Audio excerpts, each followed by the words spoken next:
Hi, I'm NotJah Witness, and this is my second part to calling bullshit on the Jehovah's Witnesses children book, my book of Bible stories.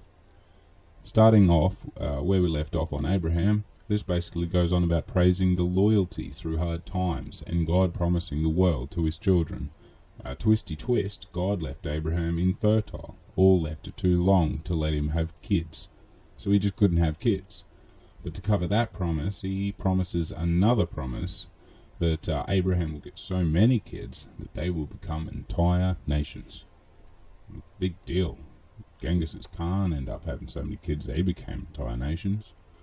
So in the next story, it's after Abraham has a kid, and God does the whole kill your son in my name, and last minute, oh no, I'm just kidding. We all know that one, so...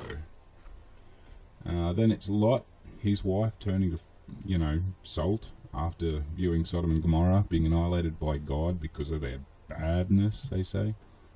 But even as a kid, I knew what this was all about. And yet they still try to hide it under a veil of God's love. Story 16 is Isaac gets a good wife.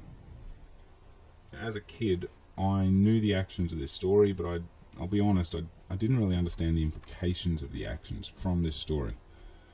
But I knew something was wrong about it, so I just sort of never got familiar with it. I skipped this one. But even as a passing glance, now it is clear to see the problems. Like from the obvious misogyny, the arranged marriage, pro-slavery, both in the servant and the bride. It goes on. But also demanding the partner be of the same faith.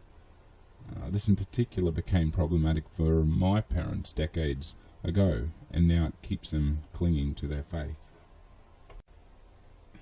On to 17, twins who are different. It is quite a bit to digest in it, so I might kick off part 3 with this one and see how far I get from there. I know I'm probably doing a terrible job at the moment explaining this, but as a kid these stories really mess with your head. It gives you cause to justify things that you just don't have justification for in the real world, and the moment someone questions you, you can just hide behind your religious beliefs and Bible or your persecution. It's all just bullshit.